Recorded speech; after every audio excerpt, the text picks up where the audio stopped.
diatur oleh melalui PMK 145 tahun 2017 tentang tata cara pembayaran atas beban APBN sebelum barang dan jasa diterima.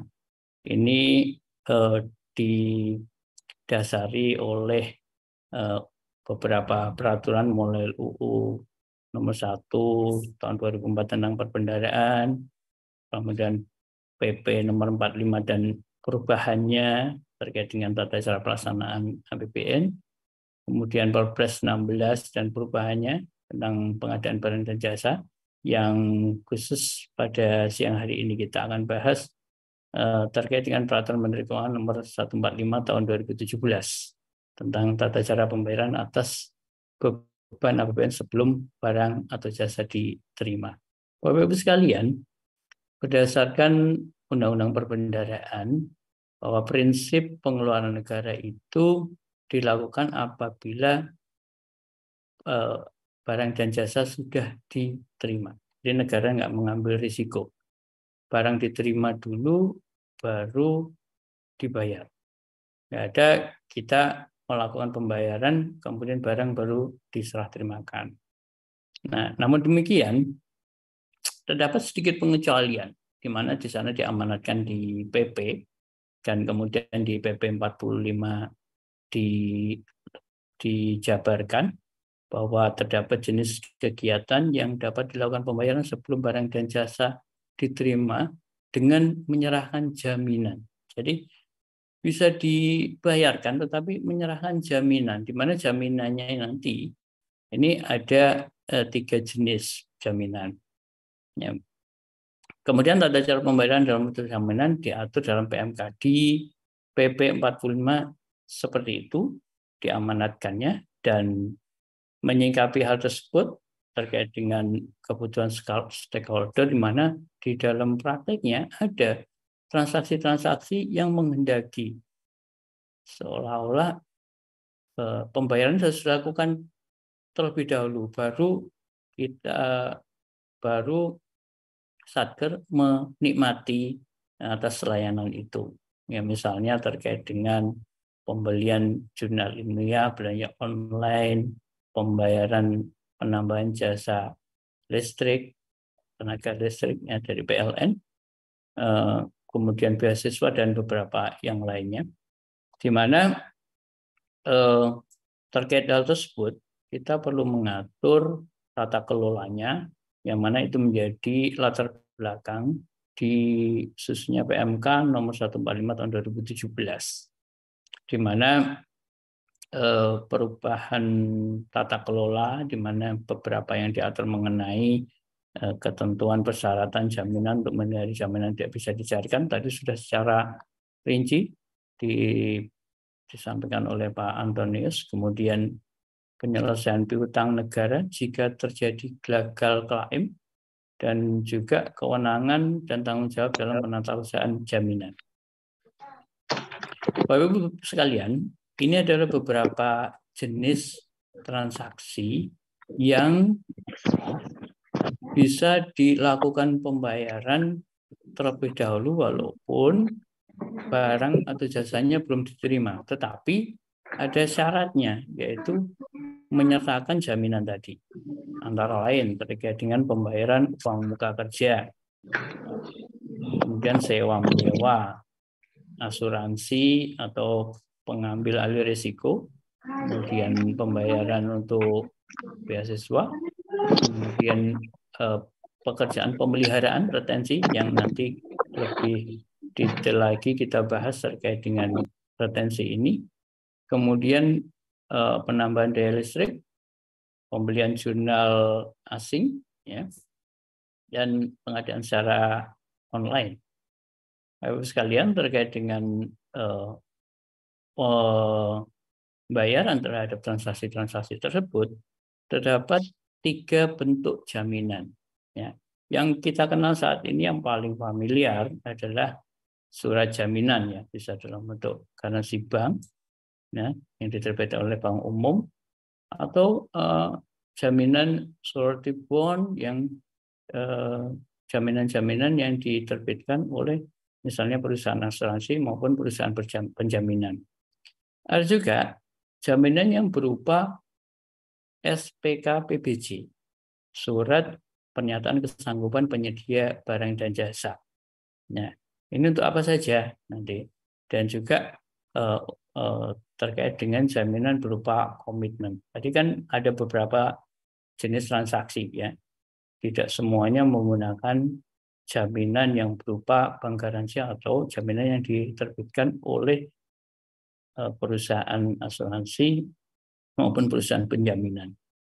Bapak Ibu sekalian, syarat-syarat dari jaminan tadi sudah diuraikan oleh Pak Antonius ya, mulai dari harus menggunakan bahasa Indonesia, diterbitkan oleh perusahaan yang berkedudukan di wilayah Indonesia atau mempunyai perwakilan di Indonesia, kemudian masa berlaku paling singkat sesuai dengan batas akhir pelaksanaan pekerjaan yang tertuang di kontrak, kemudian masa klaim jaminan paling singkat 30 hari, dan seterusnya yang semuanya tadi sudah dibahas oleh Pak Antonius. Dan juga terkait dengan syarat jaminan, di mana harus memuat paling sedikit nama dan alamat penerima jaminan, kemudian penyedia barang dan jasa ya, yang ditunjuk terjamin atau prinsipal. Ya, di sini kita sebut sebagai penyedia barang dan jasa. Kemudian hak dari penjamin, nama paket kontrak pekerjaan, nilai surat jaminan dalam angka dan huruf, yang nilai yang dijaminkan. Kemudian kewajiban pihak penjamin untuk mencarikan surat jaminan dengan segera, yang tadi tanpa syarat dan lain sebagainya. Kemudian masa berlakunya jaminan, yang sampai dengan berakhirnya pekerjaan sesuai dengan di kontrak. Kemudian dalam pembayaran klaim mengacu pada pasal 1832 yang tadi itu mengenai pada saat terjadi suatu kondisi belum adanya keberangkutan, misalnya si penyedia harus menjual dulu aset-asetnya, misalnya, itu tidak kita mengesampingkan terkait dengan itu. Jadi kita mengacu ke pasal 1832-nya dengan mengambilkan pasal 1831 dan tanda tangan penjamin. Nah, tadi disampaikan juga mudah dicarikan, tidak bersyarat ya, yang sudah dibahas semuanya tadi detail oleh Pak Antonius, di mana penggunaan jaminan tadi ada jaminan, ada berupa jaminan, ada berupa SPK PBJ, ada juga komitmen ya. Ini contoh yang kita bisa lihat di layar penerapannya. Untuk jaminan pembayaran uang muka itu menggunakan bank garansi atau bisa juga surety bond, saya jaminan dari perusahaan asuransi tadi. Kemudian pembayaran pemeliharaan sama dengan pembayaran uang muka pada dasarnya dalam pengaturannya. Pembayaran uang muka mirip dengan pembayaran pemeliharaan. Jadi syarat-syarat yang ada di sana hampir semuanya sama. Ya, dalam hal ini jaminannya berupa garansi yang diterbitkan oleh bank atau garansi yang diterbitkan oleh perusahaan asuransi misalnya. Tetapi untuk jaminan pembayaran akhir tahun anggaran, walaupun yang saat ini kita hanya akan bahas terkait dengan jaminan pemeliharaan, sekedar nice to know Bapak Ibu sekalian, sana syarat jaminan yang bisa dilampirkan adalah hanya bank garansi, yang itu jaminan yang diterbitkan oleh bank. Ya, tidak bisa menggunakan jaminan yang diterbitkan oleh perusahaan asuransi. Ada juga terkait dengan pembayaran sewa tadi, kemudian ada juga untuk beasiswa misalnya ya. Ini untuk sewa itu bisa dibayarkan di depan, tetapi menyerahkan jaminan berupa SPK PBJ, surat pernyataan kesanggupan penyedia barang dan jasa, dan itu pun nilainya jika 50 juta ke atas. Tapi kalau sampai dengan 50 juta, ya, jadi itu di atas 50 juta, ya, jika nilainya sampai dengan 50 juta, cukup dengan komitmen. Dan itu juga pengaturan-pengaturan yang lain terkait dengan SKPPJ itu dibayarkan untuk asuransi listrik, daya listrik, ya, itu menggunakan jaminan SPKPBJ. Sementara untuk pembayaran beasiswa, pembayaran jurnal asing, dan pembayaran online menggunakan komitmen.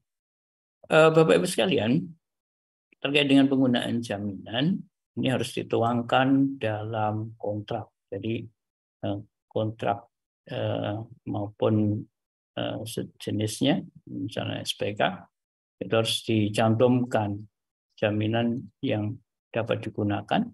Dan juga apabila ada perubahan atas kontrak tersebut, misalnya ada addendum, pemberian perpanjangan waktu, atau pemberian kesempatan menyelesaikan pekerjaan, maka jaminan yang ada sebelumnya perlu dilakukan penyesuaian atau ditukar, diupdate dengan jaminan yang masa berlakunya sesuai dengan kesediaan menyelesaikan pekerjaan tadi, sebagaimana dituangkan di dalam kontrak atau pernyataan yang menyertainya. Itu jadi jaminannya harus menyesuaikan.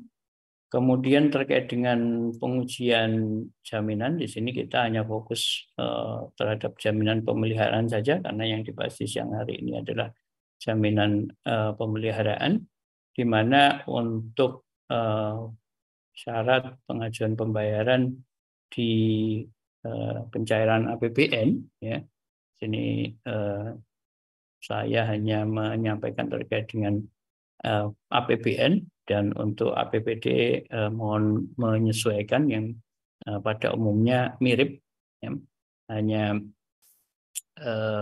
terminologi yang dipakai istilahnya kadang-kadang yang berbeda, ya, sehingga Bapak Ibu bisa memakai menganalogikan dengan di pemerintah pusat.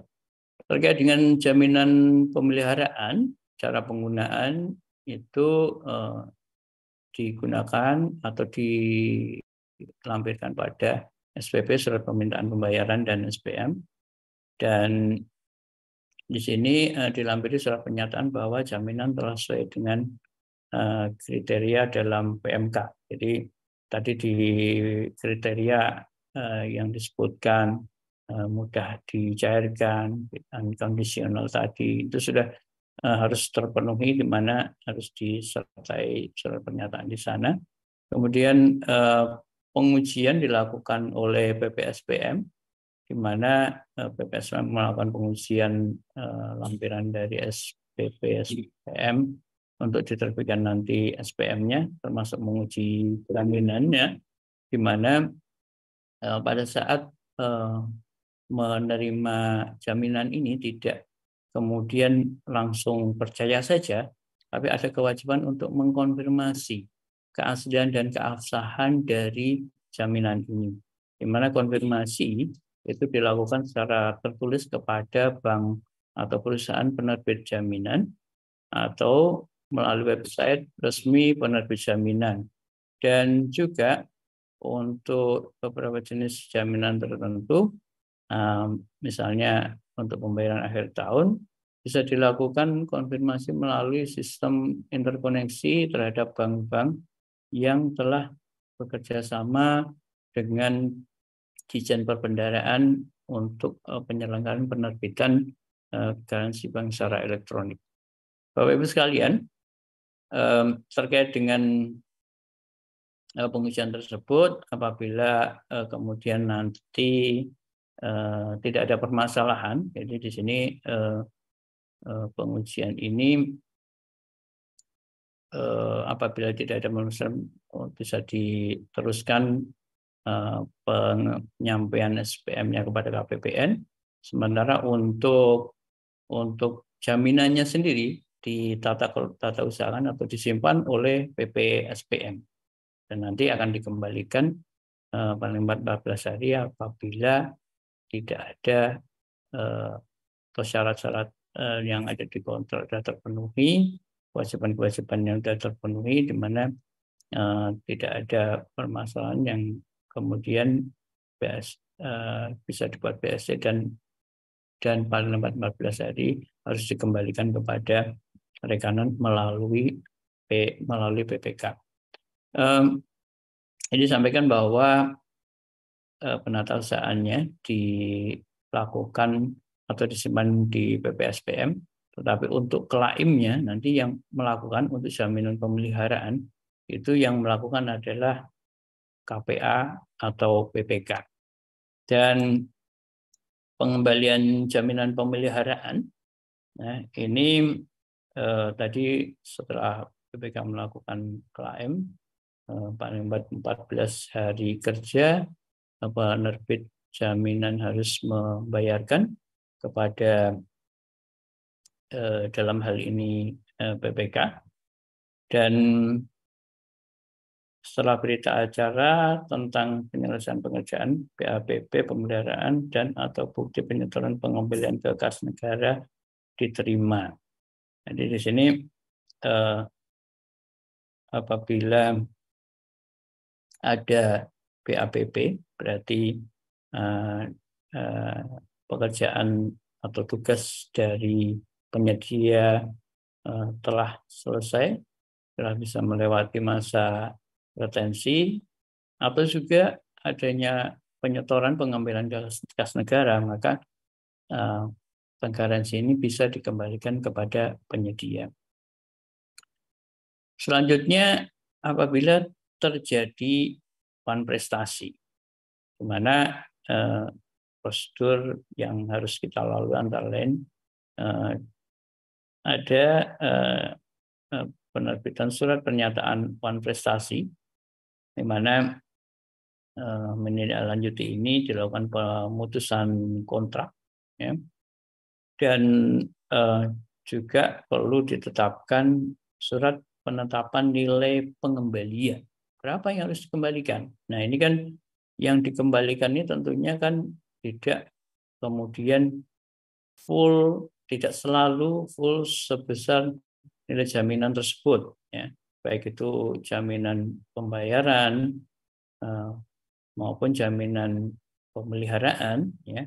Ini kan dilakukan dasar penetapannya melalui dari berdasarkan pernyataan pemutusan kontrak tadi, kemudian dari hasil pemeriksaan yang telah ditandatangani oleh PPK dan atau konsultan pengawas, ya, dari sana diberikan pertimbangan berapa yang mestinya dilakukan pengembalian, dan ini bersifat bruto, ya. Ini juga ada isu terkait dengan bruto ini, di mana pada saat pembayaran dilakukan pemotongan, ya. Jadi Bapak Ibu pada saat misalnya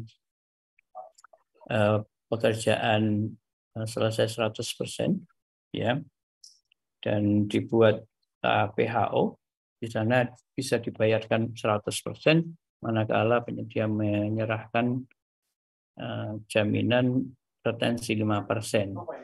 Di mana pada saat pembayaran itu ada pemotongan di sana, ada pemotongan pajak, ya, yang dibayarkan neto, sementara di sini kewajiban di dalam pengembalian ini bruto. Ya, di sini ada isu pajak yang itu nanti akan diselesaikan oleh rekanan melalui restitusi pajak atau kompensasi pajak. Kemudian lebih detail Bapak Ibu terkait dengan klaim jaminan pemeliharaan. Jadi di sini saya akan sampaikan terkait hanya jaminan pemeliharaan, di mana untuk jaminan pembayaran tata cara klaimnya sebenarnya juga mirip, ya Bapak Ibu sekalian. Nah, ini dimulai dari KPA melakukan penagihan, ya, dengan menerbitkan surat putus kontrak tadi dan juga menerbitkan surat penetapan nilai pengembalian dan juga SP3 surat perintah penyetoran pengembalian, ya, SP3. Nah, di sini disampaikan kepada penyedia barang dan jasa.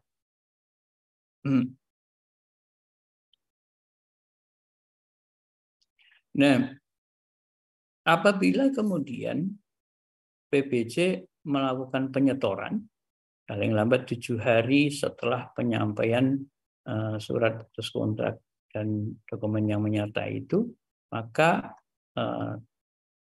proses ini selesai, tahapan ini selesai. Tetapi kalau ternyata PBJ tidak melakukan penyetoran, maka dilakukan tindak lanjut yang kedua, yaitu penagihan kedua, di mana penagihan kedua yaitu dilakukan klaim atas jaminan. Ya, jadi sebelum dilakukan klaim, upayakan terlebih dahulu menagih kepada penyedia untuk menyetorkan secara langsung. Tetapi apabila penyedia tidak memenuhi, baru kita melakukan klaim ke penerbit jaminan, di mana dokumen-dokumen ini disampaikan berupa permintaan pencairan, surat pernyataan putus kontrak, ya.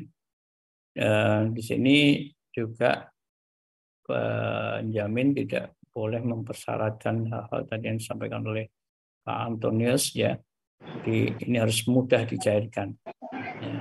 Dan paling lambat 14 hari setelah permintaan pencairan tadi, apabila kemudian penjamin melakukan penyetoran, maka tahapan ini selesai. Tapi kalau ternyata tidak, maka KPA akan melakukan penagihan ke kantor pusat penjamin. Ya. Jadi biasanya diterbitkan oleh kantor-kantor cabang atas jaminan tersebut, dan kalau di sini gagal, maka KPA melakukan pencairan ke level yang lebih tinggi, yaitu ke kantor pusat dari perusahaan penjamin tadi, di mana di sini juga paling lambat 14 hari sejak penyampaian itu harus dilakukan pencairan, yaitu pada saat pencairan ini apabila di store maka selesai, dan kemudian apabila tidak dilakukan atau tidak berhasil dilakukan pencairan, ya, di sini nanti kalau tidak berhasil dilakukan pencairan, maka KPA menyampaikan pemberitahuan gagal klaim kepada KPPN dan juga kepada Kanwil DJPB, dan kemudian terhadap hal tersebut juga disampaikan kepada LKPP, BPK, BPKP, APIP maupun OJK, ya, terhadap pemberitahuan gagal klaim tersebut. Nanti ini akan berujung kepada pemberian sanksi. Ya, ini perintah yang diberikan oleh kantor pusat kepada kantor cabang dari perusahaan penerbit tadi yang ternyata tetap tidak berhasil untuk mencairkan. Nah, selanjutnya apabila terjadi gagal klaim tadi, dan ini dilakukan penagihan yang keempat kembali kepada PBJ. Ya, jadi kita tidak melepaskan tanggung jawab PBJ untuk tetap menyelesaikan ini. Ya. Ini PBJ tetap dikejar, di mana atas hal ini apabila kemudian PBJ tidak melakukan penyetoran dalam waktu paling lambat 90 hari, baru dilakukan penyerahan pengurusannya kepada PUPN, ya, di DJKN untuk menagih atas hak negara yang belum dipenuhi oleh penyedia barang dan jasa tadi. Dan terkait dengan itu juga disampaikan tembusan kepada BPK, BPKP, APIP atas pemberitahuan gagal klaim yang nanti ini juga ditindaklanjuti dengan pemberian sanksi. Nah, selanjutnya terkait dengan ini dokumen-dokumen tadi ya, dan sudah kita bahas sebelumnya. Kemudian maaf, ini slide saya tidak berjalan. Sebentar saya hilangkan. Ya. Pada saat piutang dilimpahkan ke PUPN, ya. Pada saat piutang dilimpahkan penagihannya ke PUPN, aset yang sudah terbentuk tetap tercatat di Satker, dan piutang yang diserahkan ke PUPN, penagihannya, piutangnya pun tetap dicatat di Satker. Di mana untuk jaminan pemeliharaan, ya, tahap penagihannya setelah BPJ menolak menyetor pengembalian dan klaim jaminan gagal untuk keempat tahap yang tadi sudah ditempuh, ya, mulai dari penagihan ke penyedia, yang pertama ke penyedia, yang kedua ke bank ke perusahaan penerbit, ya, kemudian ke kantor pusatnya dan kembali ke BPJ, ke penyedia. Ini gagal klaim baru dilakukan penyerahan ke PUPN. Jadi atas kegagalan tersebut harus ditempuh tahapan tersebut. Kalau tidak, PUPN akan menolak menerima permintaan penagihan tadi. Dan juga harus disertai dengan dokumen-dokumen yang menyatakan adanya hak negara untuk menagih, ya. Ada perikatannya, ada bukti-bukti kelalaian dan lain sebagainya, ya. Itu harus disertakan sehingga PUPN mempunyai kekuatan hukum untuk melakukan penagihan hingga melakukan eksekusi. Nah, ini diberikan catatan, yaitu yang diserahkan ke PUPN hanya yang bukti perikatan berupa kontrak atau perjanjian, bukan bukti perikatan berupa bukti pembelian, kwitansi, ataupun surat pesanan yang nilainya di bawah 50 juta. Kemudian Bapak Ibu sekalian, atas kegagalan klaim tadi tidak melepaskan tanggung jawab dari penyedia barang jasa maupun KPK maupun PPK untuk menyelesaikan piutang ini. Jadi walaupun PPK KPK tadi sudah menempuh 4 tahap tadi, bukan berarti PPK melepaskan tanggung jawab upaya untuk melakukan penyelesaian piutang. Ya.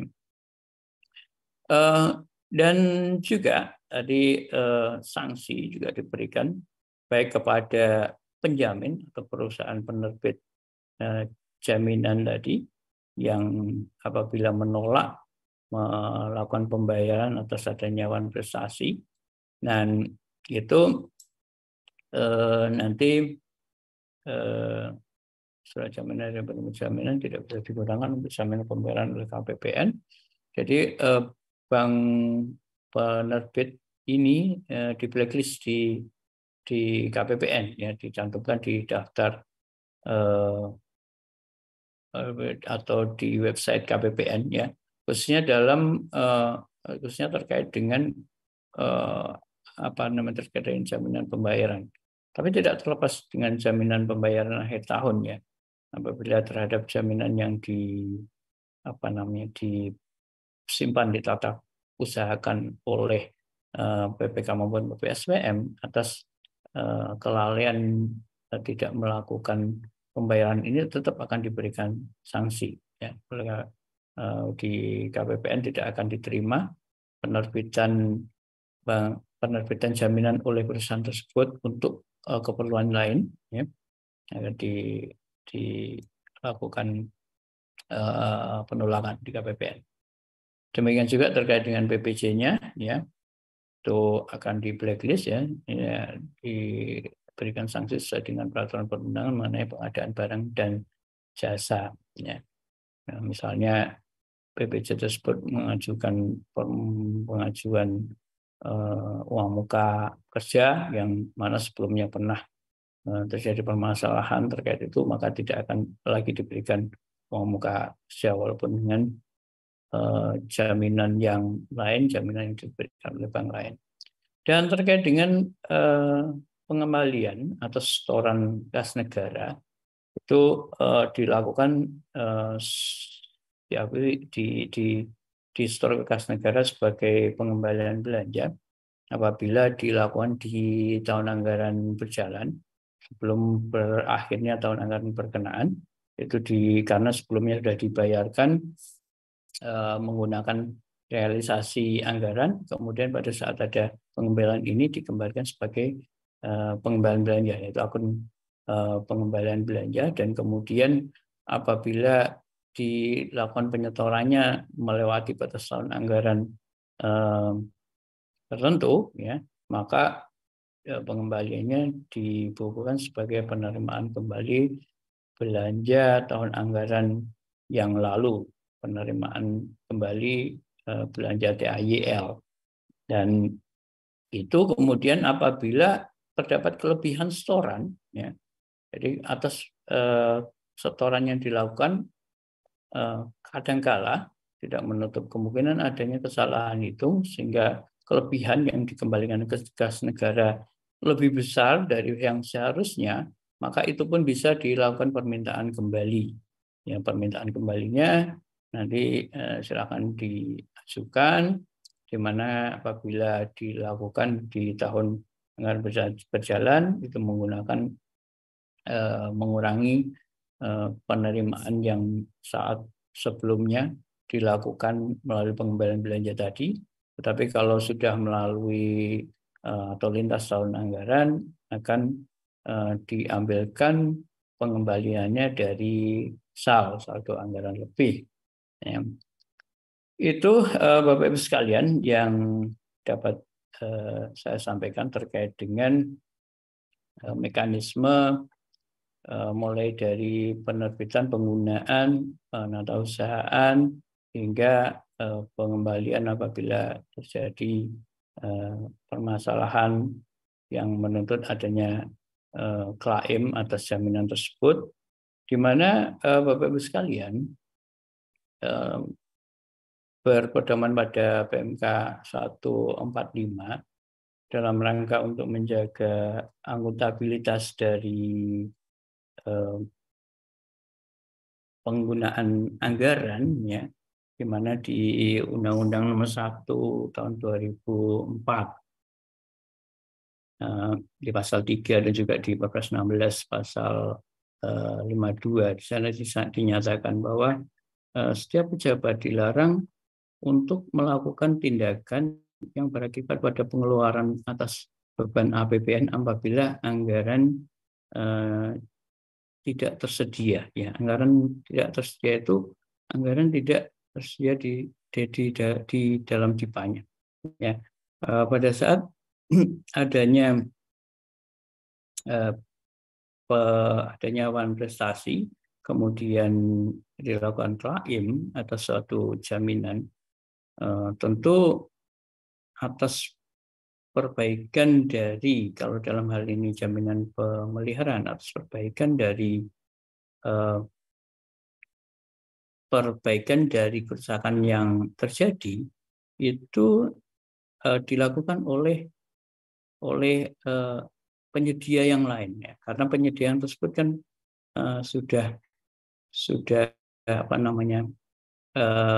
tidak memenuhi syarat karena lalai, tentu akan dilakukan oleh penyedia yang lain. Bagaimana akuntabilitas penunjukan dan penggunaan anggaran itu perlu dijaga, ya, bahwa suatu transaksi itu harus selalu on budget, tercatat di dalam pembukuan dan sampai dengan pelaporan keuangannya, ya apa yang dilakukan itu terjaga akuntabilitas sehingga menghindarkan adanya moral hazard di sana. Itu adalah satu pertimbangan yang sampai saat ini bahwa perbaikan atas kerusakan yang terjadi tidak dilakukan dari pembiayaan langsung yang diperoleh dari klaim klaim dari jaminan pemeliharaan, ya, di mana di suatu prinsip juga di pengeluaran negara atas suatu pendapatan itu tidak bisa digunakan secara langsung, ya. Misalnya adanya penerimaan, misalnya ada suatu satker yang mempunyai institusi melakukan penerimaan ya yang sangat beragam, misalnya penerimaan atas pemberian layanan penerbitan surat izin mengemudi, pemberian izin tertentu, ya izin penggunaan lahan, ya, dan lain sebagainya. Atas penerimaan tersebut tidak bisa langsung digunakan untuk membiayai, misalnya, kami butuh ini untuk pembelian kertas dalam rangka pelayanan penerbitan SIM misalnya. Itu tidak bisa dilakukan secara langsung. Atas pendapatan tersebut harus di-stop terlebih dahulu ke kas negara, baru kemudian dari sana dapat dicatatkan di pembukuan yang kita sebut on budget, dan setelah itu baru dimintakan pengembalian atau digunakan kembali, bukan pengembalian, digunakan kembali, ya, melalui izin penggunaan PNBP, mana nanti ada pengaturan terhadap hal tersebut. Dan terkait dengan pemeliharaan pun ini juga, walaupun Bapak Ibu sekalian yang mengalami hal tersebut merasa ada sesuatu yang kurang nyaman, ya, di mana atas perbaikan yang harus dilakukan itu harus melalui mekanisme pengusulan penganggarannya, di mana kalau terhadap perbaikan dari suatu aset, misalnya gedung bangunan, harus melalui proses RKPMN, ya, di mana itu bisa dilakukan revisi atas DIPA yang ada di tahun berjalan untuk melakukan pembiayaan terhadap aset-aset yang perlu dilakukan perbaikan tersebut. Di mana aset yang sudah diterimakan melalui PHO tadi itu walaupun dilakukan pembayaran baru 95%, atau apabila sudah dilakukan syarat pembayaran 100% dengan menyerahkan garansi, aset yang di BAST-kan tadi sudah tercatat sebagai aset definitif yang tercatat di neraca sebagai aset definitif yang bisa dilakukan pengusulan pemeliharaannya. Dan terkait itu, Kementerian Keuangan terus mengkaji untuk melakukan satu simplifikasi, Bapak Ibu sekalian, yang saat ini juga masih terus berkembang. Semoga di kedepannya ada suatu mekanisme yang lebih